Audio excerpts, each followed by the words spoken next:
ආයිබෝන් කියලා පිළිගන්නවා Thisara bro YouTube channel එකට යාළුවෝ හැමදෙනාම. ඉතින් ඔන්න මම ඔයාලට කලින් කිව්වා වගේම වෙනස්ම විදිය අලුත් වීඩියෝ එකක් අද අරගෙන ආවා. ඉතින් මේක සම්පූර්ණ වීඩියෝ එක ඔයාලට මම අද අරගෙන ආවේ. ඉතින් වීඩියෝ එක ඉවරනකම් බලන්න කියලා මම ඔයාලට ඉස්සෙල්ලා මතක් කරනවා. ඉතින් කලින් මම මේක ගැන පොඩි හඳුන්වා දෙන්න පොඩි වීඩියෝ එකක් කරා. ඉතින් ඒක මම මෙතන උඩ කාඩ් එකේ දාලා තියනවා. ඉතින් ඒකත් බලන්න ඔයාලට මේක වෙන්නේ මොකක්ද කියලා හරියටම බලා ගන්න පුළුවන්. ඉතින් ඇත්තටම මේක වෙන්නේ GSM මොඩියුල් එකත් එක්ක තමයි වැඩ කරන්නේ. ඒතර ඔයාලට පුළුවන් ලංකාවේ ඕනම තැනක ඉඳගෙන අපි හිතමු කොළඹ ඉඳන් මට පුළුවන් බයිසිකල් ස්ටාර්ට් කරන්න.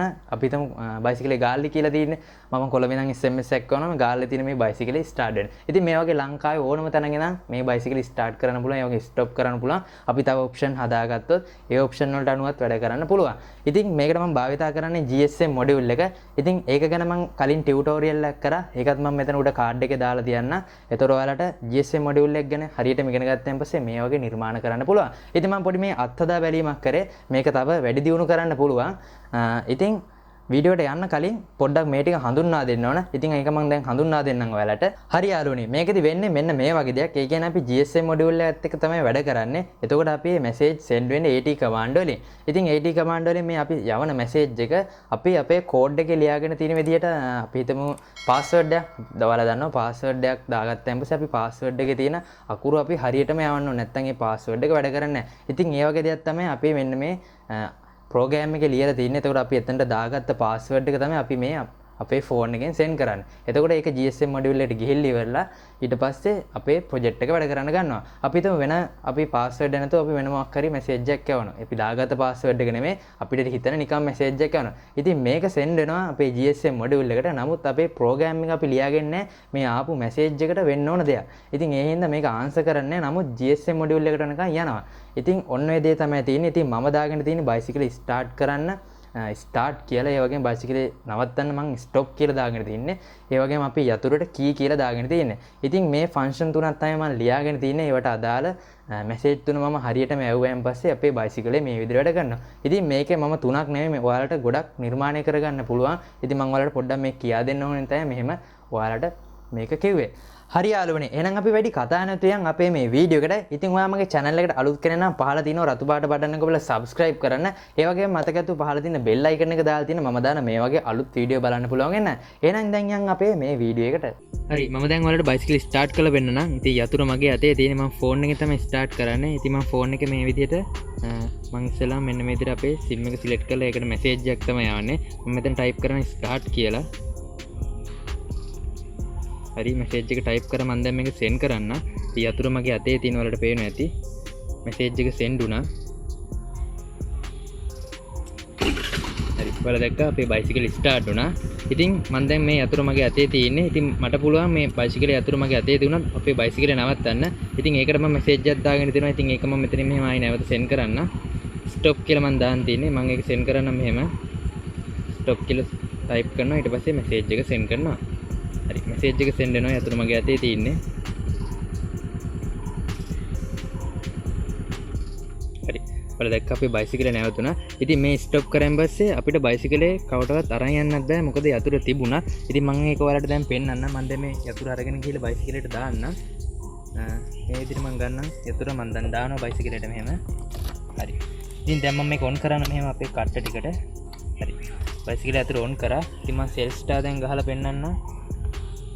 ඔයාලට වෙනදී සෙල් ස්ටාර් අපේ වැඩ කරන්නේ නැහැ. ඉතින් ඔයාලට මම දැන් ඩෑෂ්බෝඩ් එක පෙන්නන්න. ඉතින් ඩෑෂ්බෝඩ් එකේත් ඔයාලට පේනවා ඇති අපේ ඩෑෂ්බෝඩ් එක ඔන් වෙන්නේ නැහැ. මම ආයෙ යතුරු මෙහෙම නැවත ඔෆ් කරලා ආයෙ මේ විදිහට දාලා පෙන්නන්නම්. ඒත් අපේ යතුරු ඔන් වෙන්නේ නැහැ. ඉතින් මේකට මම දාගෙන තිනවා තවත් ෆන්ක්ෂන් එකක්. ඉතින් ඒක තමයි මෙතන මම දාගෙන තින්නේ. ඒකට අපිට තියෙන්නේ යතුරු ඔන් වෙන්නේ කී කියලා මැසේජ් එක. ඉතින් මේ මැසේජ් එක මම සෙන්ඩ් කරන්නම් මෙහෙම. මෙතන කී කියලා මම ටයිප් කරන්නේ. හරි කී කියලා ටයිප් කරලා මම ඒක සෙන්ඩ් කරන්නම් මෙහෙම. දැන් ඔයාලට බලා ගන්න පුළුවන් අපේ යතුරු ඔන් වෙනවා. හරි. ඔයාලා දැක්ක අපේ බයිසිකලේ යතුරු ඔන් වුණා. ඉතින් දැන් පුළුවන් මට බයිසිකලේ ස්ටාර්ට් කරගෙන යන්න සාමාන්‍ය විදියට. ඉතින් මම ස්ටාර්ට් කරන්නම් මේක මේ විදියට. දැන් යතුරු ඔන් එකේ තියෙන්නේ. ඉතින් මම සෙල් ස්ටාර් ගහන්නම් මෙහෙම. ඔයාලා දැක්ක අපේ බයිසිකලේ ස්ටාර්ට් වුණා. ඉතින් මට යතුරු දැන් මෙතනින් ඔෆ් කරන්න පුළුවන්. ඔෆ් කළා මෙහෙම අරගෙන මම ආයෙ වලට දාලා පෙන්නන්න. හරි. යතුරු ඔන්න වෙන ඔයාලට පේනවා. ඉතින් මම ආයෙ මේක මෙහෙම ස්ටාර්ට් කරන්න. ඉතින් මේ විදියෙන් වෙන්නේ සාමාන්‍ය බයිසිකලෙ විදිහට අපිට මේක පාවිච්චි කරන්න පුළුවන්. ඉතින් එතකොට අපි බයිසිකලෙට කී එක අරගෙන එනකොට කී කියන මැසේජ් එක ගහලා ආවෙන් පස්සේ අපිට මේක මේ විදිහට සාමාන්‍ය බයිසිකලෙ විදිහටම පාවිච්චි කරන්න පුළුවන්.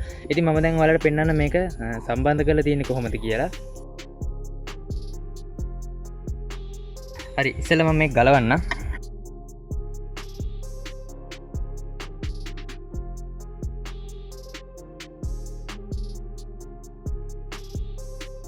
හරි මම දැන් ඉස්සෙල්ලා මේක ගලවන්න මේ විදිහට. හරි දැන් ඔයාලට පේනවා ඇති අපේ ප්‍රොජෙක්ට් එක සම්බන්ධ කරලා තියෙන දේ. ඉතින් මම ඔයාලට ඉස්සෙල්ලාම කියන්න ඕන මේක වතුර යනවා මේ විදිහට සම්බන්ධ කරොත්. ඉතින් ඉස්සෙල්ලාම ඔයාලා ප්‍රොජෙක්ට් බොක්ස් එකකට දාලා මේ ටික සම්බන්ධ කරගන්න ඕන. ඉතින් මම දැන් මේක මේ විදිහට සම්බන්ධ කරේ ඔයාලට මේ කියා දෙන්න ඕන මේක සම්බන්ධ කරගන්න ඕන හැටි. ඉතින් ඒ හින්දා තමයි මම මේක ප්‍රොජෙක්ට් බොක්ස් එකට දැම්මේ නැත්තේ. ඒ කියන්නේ ඔයාලා ඉස්සෙල්ලාම සැලකිලිමත් වෙන්න ඕන. ඉතින් ওই විදිහට තමයි මම මේ ප්‍රොජෙක්ට් එක හදලා තියෙන්නේ. ඉතින් මෙතන තියෙනවා ඔයාලට පේන දේ මම පවර් එක අරගෙන තිනවා අපේ මෙන්න මේ GSM මොඩියුල් එකට Arduino board එකටයි. ඉතින් මම පවර් එක අරන් තිනවා මෙතන බැටරියෙන් ඔයාලට පේන දේ fuse holder මේ විදිහට දෙකක් දාලා. ඉතින් එකක් අරගෙන තියෙන මෙන්න මේකට ඊට පස්සේ මෙන්න මේ අනිත් fuse holder අපේ මෙන්න මේ relay වලට පවර් යන්න. ඉතින් ඇත්තට මේකදී වෙන්නේ මම ෆෝන් එකෙන් SMS එක ගෙවුවම පස්සේ අපේ මේ relay on වෙනවා. ඉතින් මෙතන ඔයාලට පේන දේ relay දෙකක් තියෙනවා එක ළඟ. ඉතින් ඒ තියෙන අපේ ස්ටාර්ට් මෝඩරේට යන එකයි ඒ වගේම කී එකට යන එකයි. ඉතින් අපි මැසේජ් එක ගෙවුවම පස්සේ ඔයාලා දැක්ක අපේ මේ බයිසිකල ඔන් වුණා. ඒ වගේම ස්ටාර්ට් මෝඩරේ වැදිලා තියෙනවා. ඉතින් ওই විදිහට තමයි මේක වැඩ කරන්නේ. ඉතින් ඔයාලට පේනවා ඇති මෙන්න මෙතන අයිනේ පොඩි තව රිලේ එකක් මම දාගෙන තියෙනවා. ඉතින් මේකෙන් ඇත්තටම වෙන්නේ මම ඔයාලට කිව්වා පෙන්නුවා අතනදී මම ඔයාලට කී කියලා කෝඩ් එක. කියන්නේ කී කියලා SMS එක ආවෙන් පස්සේ මෙන්න මේ රිලේ එක on off වෙනවා. ඉතින් මේකෙදි වෙන්නේ අපි හිතමු බයිසිකලේ කවුරු හරි අරගෙන යන අවස්ථාවකදී අපිට කී කියලා මැසේජ් එක ගියාම පස්සේ අපිට පුළුවන් මේ බයිසිකලේ යතුරු ඔෆ් කිරීමේ හැකියාව. ඉතින් ඒක තමයි එතන මම ඔයාලට ඒක කරලා පෙන්නුවේ. ඉතින් ওই විදිහට තමයි මේ ප්‍රොජෙක්ට් එක හදන්නේ. ඉතින් මේ විදිහට ඔයාලා සේෆ්ටි විදිහට මේක සම්බන්ධ කරගන්න මම ආයෙ නැවතත් මතක් කරනවා අනිවාර්යෙන් ප්‍රොජෙක්ට් බොක්ස් එක දාන්න ඕන. මොකද නැත්තම් මේවට වතුර යනවා මේ විදිහට මම සම්බන්ධ කරේ ඔයාලට කියලා දෙන්න ඕන හින්දා. ඉතින් ඔයාලා දැක්ක මේක වැඩ කරන්නේ කොහොමද කියලා. ඉතින් ඔයාලත් මේක හදලා බලන්න. මගේ Arduino tutorial මුලින් ඉඳන් බලන්න. ඒ වගේම GSM module ගැන ඔයාලට අධ්‍යයනය කරොත් මේ වගේ ප්‍රොජෙක්ට් එකක් ඔයාලට ගෙදරම නිර්මාණය කරගන්න පුළුවන්. ඉතින් ගොඩක් සේෆ්ටි විදිහට හදන්න පුළුවන් මේක කායයකට වගේ නිර්මාණය කරනවා නම්. ඉතින් ඉස්සරහට මම වීඩියෝ අරගෙන නම් කායයකට නිර්මාණය කරලා ඉතින් පොඩි අත්දැක බැලීමක් තමයි මේ බයිසිකලෙට මම මේ කරේ. හරි යාළුවනේ ඔයාලා දැක්ක කොහොමද මේ බයිසිකලේ වැඩ කරන්නේ කියලා. ඉතින් මේකේ විශේෂම දේ තමයි අපි ස්ටොප් කියලා මැසේජ් එක ඇහුවයින් පස්සේ අපේ යතුරෙන්වත් බයිසිකලේ ස්ටාර්ට් කරන්න බෑ. ඒ කියන්නේ අපේ සාමාන්‍ය පරිදි අපි යතුරු දාලා බයිසිකලේ ස්ටාර්ට් කරන්න හැදුවත් ස්ටාර්ට් වෙන්නේ නැහැ. ඒ කියන්නේ අපේ යතුර ලොක් වෙලා තියෙන්නේ. ඉතින් යතුරට එන පවර් එකත් කට් ඔෆ් වෙලා තියෙන්නේ මෙන්න මේ ස්ටොප් කියන මැසේජ් එක ඇහුවයින් පස්සේ. ඉතින් අපි නැවත අපේ සාමාන්‍ය බයිසිකලේ විදිහට අපිට බයිසිකලේ ස්ටාර්ට් කරගෙන යන්න ඕන නම් ඒ අපේ කී එක ඔන් කරන්න ඕනේ. කියන්නේ අපේ යතුර ඔන් වෙන ස්විච් එකක් තියෙනවා. ඉතින් ඒ ස්විච් එක ඔන් කරගන්න ඕන අපි මැසේජ් එක ගාලා. ඉතින් ඒකට තමයි මම අර ඉස්සෙල්ලා කී කියන මැසේජ් එකක් ඇහුවේ. ඒ මැසේජ් එක ඇහුවෙන් පස්සේ අපේ යතුර නැවත ඔන් වෙනවා. එතකොට සාමාන්‍ය බයිසිකලේ විදිහට වැඩ කරන්න පුළුවන්. ඉතින් මම මේක මේ විදිහට හදලා තියෙන්නේ අපි හිතමු සොර සතුරෙක් අපේ බයිසිකල් එක අරගෙන යනවා කියලා හිතලා. ඉතින් ඒ වෙලාවට අපිට පුළුවන් ලංකාවේ ඕනම තැනක ඉඳලා මේ SMS එක ඇවලා ඒ කියන්නේ ස්ටොප් කියලා SMS එක ඇවුවෙන් පස්සේ බයිසිකලේ සම්පූර්ණයෙන්ම විසන්දි වෙනවා. එතකොට බයිසිකලේ යතුරෙන්වත් නැවත ස්ටාර්ට් කරන්න බෑ. ඉතින් මේ විදිහට තමයි මම මේක හදලා තියෙන්නේ. ඉතින් ඔයාලත් හදලා බලන්න මේක තව ඩෙවලොප් කරලා හදන්න පුළුවන්. ඉතින් එහෙම හැදුවොත් Facebook එකේ මටත් ටැග් කරලා දාන්න. ඉතින් මේක තවදුරටත් වැඩි දියුණු කරලා ඔයාලට පුළුවන් වාහනයකට වෙන්න පුළුවන් අපි හිතමු කාර් එකකට ඒ වගේම ලොරි එකට මේ හැම දෙයකටම මේක නිර්මාණය කරන්න පුළුවන්. ඉතින් එතකොට ගොඩක් ඔප්ෂන් වැඩි කරලා හදා ගන්න පුළුවන්. උදාහරණයක් වශයෙන් සිකියුරිටි සිස්ටම් එක ඔන් කරන්න, සිකියුරිටි සිස්ටම් එක ඕෆ් කරන්න, අපි හිතමු ෂටර් උස්පාත් කරන්න, ඒ වගේම වයිපර් ඔන් කරන්න, අපි හිතමු හෝන් එක වදින්න, ඒ වගේම හෙඩ්ලයිට්ස් ඔන් වෙන්න. ඉතින් මේ වගේ ගොඩක් දේවල් කරන්න පුළුවන්. ඉතින් විශේෂත්වය තමයි ලංකාවේ ඕනම තැනක ඉඳන් මේක කන්ට්‍රෝල් කරන්න පුළුවන්. ඉතින් මම ඒ වගේ වාහනයකට හයි කරපු වීඩියෝ එකක් ඔයාලට ඉස්සරහට අරගෙන එන්න. එහෙනම් මාව දැම්ම subscribe කරලා මතකතුව bell icon එක දාලා තියෙන මම දාන මේ වගේ අලුත් වීඩියෝ බලන්න පුළුවන් වෙන්න. ඉතින් මේ වීඩියෝ එක යාළුවෝ අතර share කරගන්න කියලා මම මතක් කරනවා. ඒ වගේම වීඩියෝ එක හොඳ නම් like කරන්න, comment කරන්න. එහෙනම් යාළුවනේ අලුත් වීඩියෝ එකකින් හමු වෙමු. එතකන් ඔයාලට සුබම සුබ දවසක්.